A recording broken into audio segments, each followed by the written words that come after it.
Your 15 years here are over, he said, like he was handing me a receipt, not a career execution. First day on the job, and this fresh out of some MBA factory CFO was already swinging his ego around like a kid who just found his dad's toolbox. He didn't even sit down, just strutted in like he owned the oxygen and dropped that line like it was Shakespeare.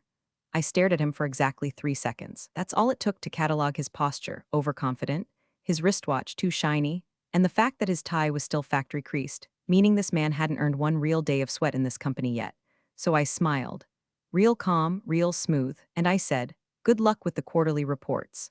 Now, if you're just tuning in, take a second to tap that little subscribe button and give this story a like." I know 97% of y'all are listening without subscribing, and hey, no judgment, but it helps more than you know. Keeps our caffeine flowing and the drama coming. Anyway, back to this clown in my office. He blinked like he wasn't expecting anything except tears or maybe a begging speech. I gave him neither. Just gathered my coffee mug, the one with Bite Me and Comic Sans, and dropped it into my banker's box with a grace that comes from surviving 60-hour weeks, 4 ERP migrations, and one full-blown embezzlement scandal that I quietly buried for the good of the company. "Security will escort you," he added, gesturing like I might steal a stapler. "Sure," I said just as soon as I log out. I didn't, of course, didn't need to. Everything critical was encrypted, auto-scheduled, and system-bound. My calendar entries were clean. My files, neatly zipped and archived. The real meat of the operation, the forecasting platform, well, that was a different story. No dramatic slow claps or gasps. I wasn't trying to be a martyr or a mystery, I just walked. Past the intern who never looked up from his phone. Past Denise from payroll who mouthed he's going to regret this without even blinking. Past the ficus I'd nursed through 3 winters and 1 roof leak. No exit interview. No farewell email. Just a polite nod at the security guy who looked more embarrassed than I was. I hit the parking lot like a ghost slipping out of its own skin. 15 years. 15 years of late nights with vending machine dinners, budgets held together by my sanity, and annual reviews that called me a quiet asset. Turns out quiet is just corporate for disposable. But disposable doesn't mean gone. Not when the entire financial forecasting system, when they used to make multi-million-dollar decisions, runs on scripts I wrote, databases I built, formulas I designed. Stuff I never documented in any public wiki. Not out of malice, just efficiency. They never asked how it worked. They only asked that it worked. So when Mr. New Money starts swinging his axe without even checking the tree's roots, well, let's just say I left more than my coffee mug behind. I left them something else too, a ticking silence, coded in rows and columns, waiting to speak. And in just a few days, that silence, it was going to scream. The badge clinked softly as I dropped it onto the HR desk. No speech, no drama, just the faint scent of old carpet glue and desperation lingering in the beige hallway like every career that died in this place. "Are you sure you don't want to?" the HR girl started, clearly rehearsed, clearly new. I cut her off with a look. Not rude, just finished. Nodded and swivel-clicked back to her monitor like she'd never seen me. Give her a year, I thought. She'll either grow a spine or learn to fake smiles with pharmaceutical help. I lifted the single cardboard box I'd packed, no inspirational desk plaques, no framed pictures of fake vacation smiles. Just the Bite Me mug, my wireless mouse, mine, not company issued, and a little origami crane someone folded for me during Q3 hell 3 years ago. It was stupid and I loved it. As I passed accounting, I saw Greg lean out of his cubicle. His eyes flicked from the box to my face, then to the CFO's glass office door. He didn't say anything, but his mouth moved, just a whisper: "He's going to regret this." I didn't nod, I didn't even blink, just kept walking, because Greg wasn't wrong, but he also didn't know how wrong the CFO was going to be. Downstairs, the security guy, Raymond, even stand up. He just tilted his head, looked at me for a long second, and said, "You good?" "Golden," I said, shifting the box under one arm. The doors hissed open. Sunlight, traffic noise, a woman yelling at someone over a parking spot.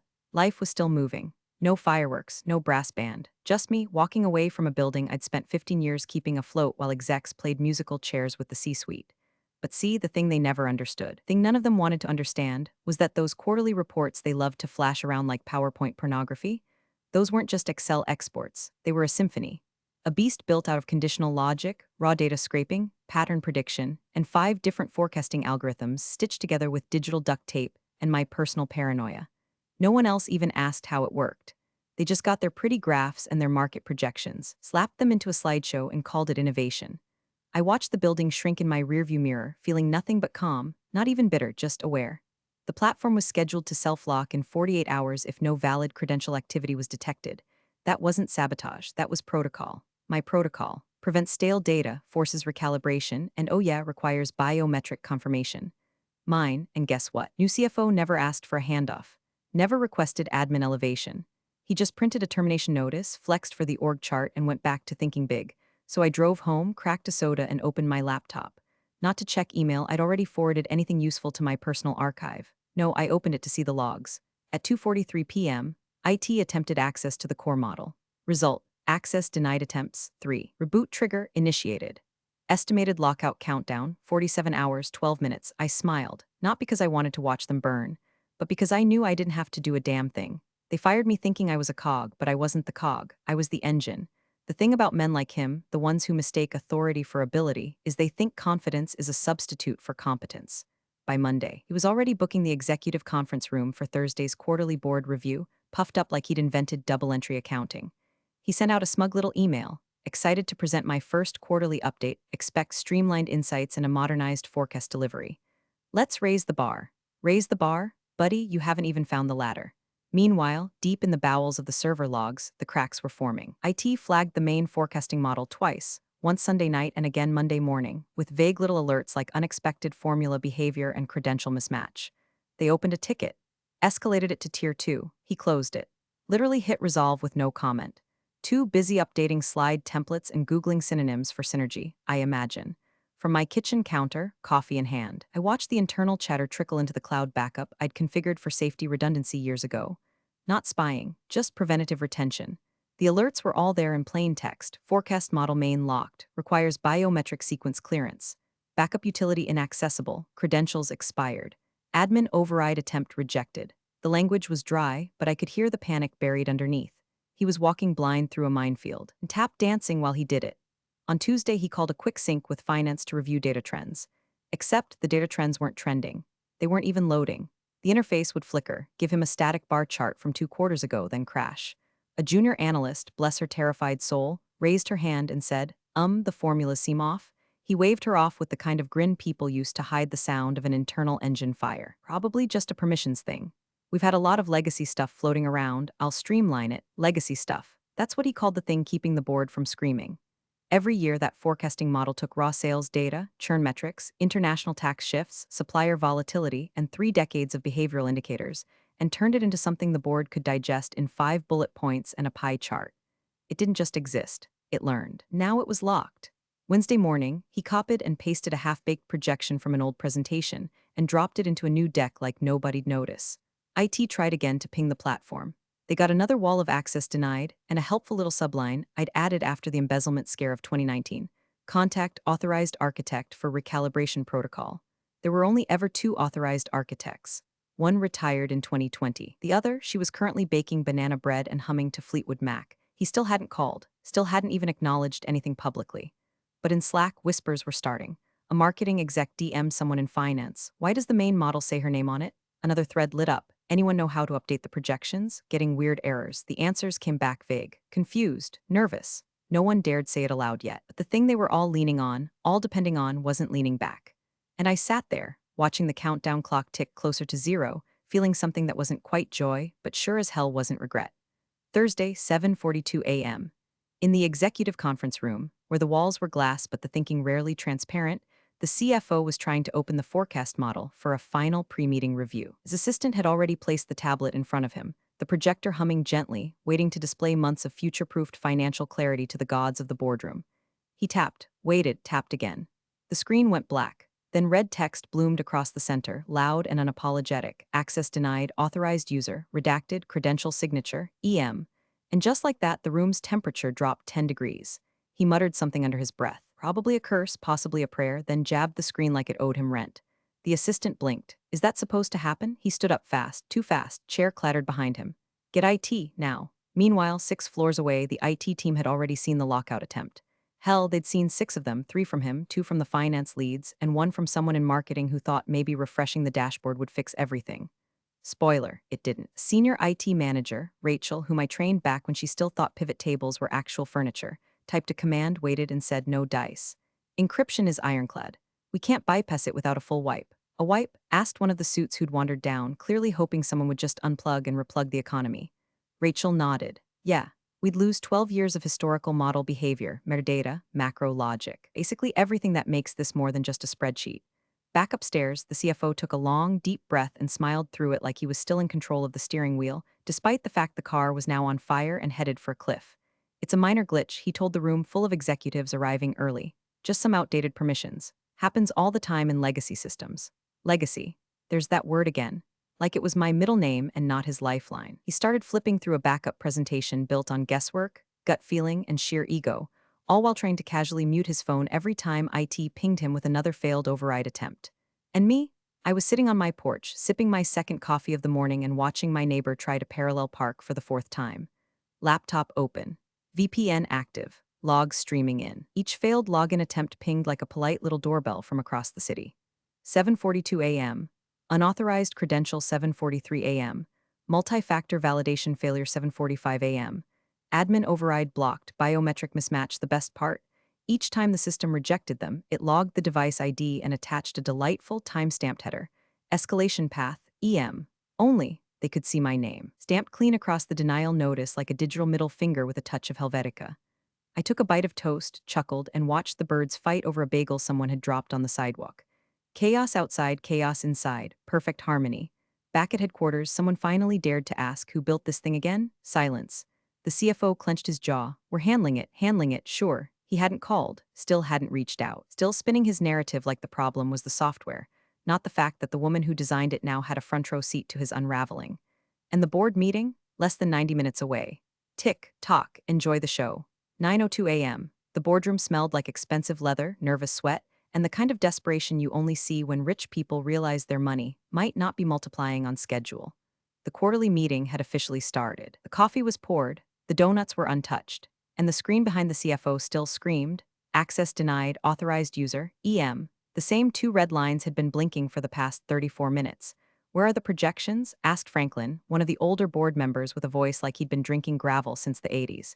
We're sitting on 3 pending acquisitions. I need those numbers. The CFO, slick with performance anxiety but trying to hold composure like a rented tuxedo, forced a chuckle. Ah, minor hiccup. We're experiencing some short-term tech issues with our legacy forecasting tools. I'll walk you through some provisional data I've compiled.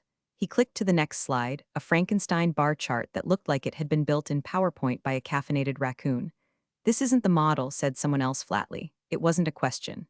No, he admitted. We've got our team working on it. The actual file, well, it's temporarily inaccessible. Why does it say her name? Asked a venture partner dialing in from a Cayman villa. He zoomed in on the shared screen like he was reading an arrest warrant. EM, silence. The CFO swallowed. Emily Morgan. She built the original system. I've been in the process of untangling some outdated security protocols. Outdated, that's cute. From my kitchen, I stirred my oatmeal. Logged into the shadow node, which was still pinging override attempts every 6 minutes like a metronome for corporate failure. I clicked into the CFO's mobile activity log. He just called Linda from operations, then Greg in supply chain. Then even Pam in HR, mid-level manager after mid-level manager. Fishing, trying to be discreet. Hey, do you have her number? Have you heard from Emily? Could you maybe, check in on how she's doing? Texts were even worse. Hi, hope you're well. Quick thing, any chance you can reconnect us with Emily? She might have some helpful insight. One guy even sent, we'd really appreciate her input. Just until we're through this bottleneck. Totally informal bottleneck, that's what they were calling it. Meanwhile, I was polishing off my oatmeal and starting a jigsaw puzzle I'd been putting off since 2021. No rush, let them sweat. Back in the boardroom, the CEO's face had gone tight. That signature expression where you can tell he's doing mental math between damage control and headhunting. So you're telling us, he said, leaning forward, that our entire predictive forecast system, which informs our supply orders, hiring decisions, investment timing, and Q4 budget alignment, is currently inaccessible because the only person who could access it was terminated without a transition plan? The CFO hesitated. It was an oversight, and she hasn't been contacted. Another hesitation. I thought it best not to escalate without protocol. One of the board members muttered, we are protocol. Phones started vibrating. Whispered side conversations erupted like popcorn. Get her on the line. Do we even have her number? Did legal sign off on her termination? Why wasn't this flagged before the meeting? The CFO stood there, jaw tight, hands folded like a priest asking God to reschedule Judgment Day. And I was sitting cross-legged on the floor in my pajamas, putting together the corner pieces of a seascape puzzle and letting my phone vibrate silently across the counter. Because I wasn't ignoring them out of spite. I was ignoring them out of design. Control isn't loud. It's quiet, invisible, like a lever no one notices until you take your hand off it and the machine stops turning. And the machine was very much stopped. By 10:37 a.m., the CEO had heard enough whispers to start a storm. He'd spent the last hour sitting stone still at the head of the table, watching the CFO spin a second-rate circus of half-slides, recycled talking points, and buzzwords duct taped to speculation. But the moment his phone buzzed with a message from legal subject line, no documentation found, forecast system ownership, he stood up without a word and walked out of the boardroom. The board followed with their eyes. A few exchanged looks. One leaned to another and whispered, "He fired the wrong person." That phrase would echo like a funeral bell down the hallways for days. In his office, the CEO didn't pace, didn't shout. He just stared out the window with his jaw tight, watching a landscaping crew dig decorative trenches while the company's own forecast infrastructure lay 6 feet under. He called IT. "Tell me exactly who has access to the forecasting system," he said. A pause. Then the IT director, voice strained but precise. "Only one user profile is authorized to unlock or recalibrate the system's predictive engine. All other accounts are view-only or dependent on admin shadowing. And that user is Emily Morgan.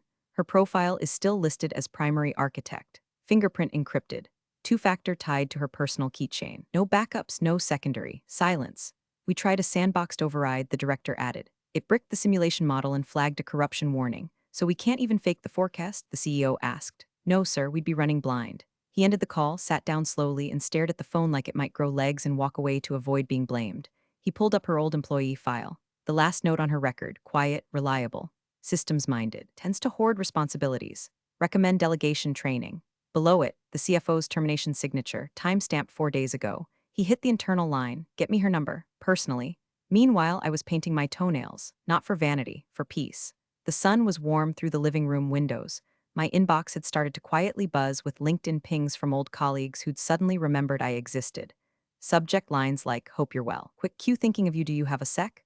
Greg even sent a gif of a dumpster fire with the caption, "Guess what they're watching in the boardroom today?" I laughed out loud. Then I logged into the node, checked the access logs again. Nothing had changed. Same failed attempts, same red locks. But now the metadata had a new entry, query flagged, user dependency structure M accessed by CEO. There it is, I thought. He finally looked under the hood. Because for 15 years, no one wanted to know how the sausage got made. They just wanted charts, projections, trend lines with polite curves. But now that the chef was gone and the kitchen was burning, now they were interested. And I knew my value had never been higher. I could hear the questions piling up like invoices on a broken printer tray. Why didn't we clone her access? Why was there no disaster recovery protocol? Who approved her termination without a knowledge transfer? Answers were simple: because I did everything, and no one ever asked how. Now they needed me, not as a cog, not as Emily from finance, but as the keystone holding up the whole damn cathedral. My phone lit up, private number. I smiled and let it ring twice. Then 3 times. Bargaining power peaks in the silence before the call is answered. It was just after 8 p.m. The kind of quiet that hums, dishwasher sloshing in the kitchen, wind brushing the curtains, the occasional creak of an old house remembering you live inside it. I was halfway through a glass of wine, feet up, blanket over my lap when the phone rang. No caller ID. Just that sterile gray glow of a blocked number that only ever means one of two things: spam or someone finally swallowing their pride. I let it ring once, twice, 3 times, then I answered, a pause, breathing. Then Emily. The voice was low, controlled. Tired in a way that said too many hours, too many egos, and one very big mistake. It was the CEO. "I know this isn't protocol," he said, "but protocol isn't working right now." "No kidding, the board is still here, they've been waiting. And the only thing we can pull up from the forecasting model," he exhaled, "is your name. In red, with 2 words underneath, access denied." He paused again. "Explain." I didn't answer right away. I looked out the window. A neighbor was walking their dog. The street lamp made the sidewalk glow like an old postcard. Then I said calmly, "That depends." Another pause. "On, do you want a short-term fix or a permanent solution?" He was quiet, not the defensive kind of quiet, the calculating kind. The kind where you can hear the exact second someone realizes they're not holding the reins anymore. "I'm listening." I took a sip of wine. Let the silence stretch again, not to be petty, not to be cruel, just to give gravity the space it needed. "Your CFO made a call without due diligence. You trusted him to streamline what he didn't understand. And now your company is flying blind into Q4 with 3 pending acquisitions and no verified financial trajectory." More silence. This one had weight behind it. "Emily," he said finally, "just tell me what it takes." There it was, the shift from command to request. I stood up, walked to the window, and watched the dog sniffing at a storm drain. The night was quiet, but I could feel the heat of 20 boardroom eyes in another part of the city waiting on my voice like it was oxygen. "No more under-the-table nonsense," I said. "No intermediaries, no discreet outreach. You want this fixed? We do it right, official, documented, and clean." And he asked, "I'll need full reinstatement. Same title, same system authority. But this time I report directly to you. No CFO in my chain of command. No interference." He didn't argue. "And compensation?" I smiled. "We'll discuss a performance clause. One that reflects my actual value, not just what HR thinks the market says I'm worth." A pause, then surprisingly a soft chuckle. Fair enough, I could hear chairs scraping in the background, people murmuring, maybe someone reading lips, maybe someone realizing for the first time that the most powerful person in the company wasn't even in the building. Emily, he said again, quieter now. Thank you for taking the call. I didn't do it for you. And I hung up, calm, still barefoot, still holding the wine. Because sometimes power doesn't roar. Sometimes it sips Cabernet and lets the world come knocking. The next morning, I didn't rush. No triumphant strut. No dramatic heels echoing off marble floors. Just slacks, a dark sweater, and a calm walk through the lobby like I'd never left. Because in the ways that mattered, I hadn't. The receptionist froze when she saw me, eyes wide like a ghost had wandered in for a meeting. Is someone expecting you? I gave her a kind smile. They are now. The elevator ride was quiet, just me and the hum of corporate tension tightening by the second. Floor 23, executive level, open like a wound. The hallway buzzed with whispers, phones to ears, assistants moving like they were dodging sniper fire. When I stepped into the boardroom, the energy snapped like an overstretched rubber band. The CFO was already seated at the far end of the table, pale as printer paper, hands clenched around a legal pad he hadn't written a damn thing on. His jaw twitched when he saw me. No greeting, just avoidance. Like eye contact might trigger a stroke. The CEO stood. Thank you for coming, I nodded, set down my laptop and clicked it open without fanfare. A projector hummed to life behind me, screen bathing the room in a clean, pale glow. I won't waste your time, I said, voice steady, clear. You're here because the forecasting system failed to load. It didn't crash, it wasn't a bug. It did exactly what it was designed to do. Click. A diagram appeared, complex, layered, but readable. Like the inner workings of a safe, this system isn't just a spreadsheet. It's a living architecture of predictive modeling. It ingests 12 categories of dynamic inputs across 5 departments, weights them against historical performance, and adjusts based on external market volatility pulled from 3 real-time APIs. Click. This, I pointed to a red square on the diagram, is the security protocol. Built after the 2019 internal breach, where someone tried to falsify Q2 numbers to inflate performance bonuses. Boardroom murmurs. I was asked to ensure it wouldn't happen again, so I did. That protocol encrypts the core logic and binds it to biometric credentials. Mine, because I was the only one trained to recalibrate it without risk of data contamination. The room was silent. No coughs, no pen clicks. Just the gentle hum of an empire realizing its heartbeat came from someone they let walk out with a cardboard box. Click. I pulled up the audit log. 17 failed access attempts, timestamps, device IDs, and the final red banner they all saw yesterday morning. Access denied authorized architect. EM, then I turned to face them. I didn't lock you out. You did that when you removed me without a handoff, without credential transition, and without so much as a knowledge capture session. This wasn't sabotage, it was negligence. Someone near the center of the table said, low and sharp, who authorized her termination. All heads swiveled. The CFO looked like he was melting. He started, voice dry as chalk. It was a standard restructuring. I was told to streamline. No, you weren't, the CEO said, voice suddenly sharp. That was never authorized at the board level. You didn't even brief me. Another board member leaned forward. So you cut the architect of our entire forecasting infrastructure to streamline. The CFO tried to shift the blame like he was passing a hot potato with no hands. She never documented her system clearly. She held on to access. I cut him off. Calmly. There were 2 internal requests in the last 5 years to document the full architecture. Both times I offered to train a successor. Both times the request was dropped for more urgent priorities. I have the emails, click, inbox receipts, time-stamped, chain of command, all of it. No one defended him. The CEO finally broke the silence. This is done. The CFO's mouth opened, then closed, then opened again like he'd forgotten how to breathe without authority. He didn't speak. He just stood, gathered his untouched pad, and walked out under the fluorescent lights like a man realizing the fall doesn't kill you, the landing does. I turned back to the table. So I said calmly, shall we talk about restoring access? And every single head nodded. CFO didn't even make it out of the hallway. Before the board could move on, the CEO stepped to the door and called after him, voice sharp as broken glass. Actually, Paul, one more thing. The whole room went still. The CFO turned, already wilting, his suit suddenly too big for the man inside it. You're done, the CEO said, voice even but final, effective immediately. No theatrics, no shouting. Just the cold, corporate bullet to the brain. Paul blinked, lips parting like he might argue, but then he saw the legal counsel already walking into the room with a beige envelope and a paper-clipped folder. The board didn't flinch. No protests, no sympathy. He left with nothing but the faint squeak of his loafers against the tile and a silence so thick it might have had mass. The CEO closed the door and turned to me. I believe we owe you a proper conversation. I nodded, laptop still open, cursor blinking like it was waiting for permission. We'd like to offer reinstatement, he said. Senior role, title of your choosing, significant compensation increase. A board member chimed in, and no CFO in your way, direct reporting line to the CEO. Another added, whatever resources you need to document, train, or scale the system, you get them. No questions asked. I looked around the table. The same people who once called me quiet, reliable, low maintenance, the ones who used to skim past my slide decks to get to the prettier charts. Now, they weren't just looking at me, they were waiting. I clicked a few keys. The projector screen flickered, then filled with soft, familiar blue. The dashboard loaded seamlessly. Charts bloomed like spring after frost. Revenue arcs, churn curves, expense deltas, all where they should be. Alive, accurate, awake. The board exhaled in unison like a single organism. And I, still calm, still steady, closed my laptop with a soft click and walked to the empty seat at the head of the table. My seat now. I placed the laptop in front of me, smoothed the crease on my sleeve, looked around at the most powerful people in the company, all staring like I'd just raised the Titanic, and smiled. Let's get those quarterly reports done, shall we? No cheers, no applause, just heads nodding. Respect earned, not gifted.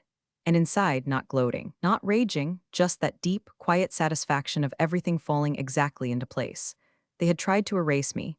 Now I was the only name that mattered. Thanks for watching, you cubicle warriors. Hit that subscribe button. Unless you're my old boss, then you're on your own. Revenge of the coffee pot strikes again.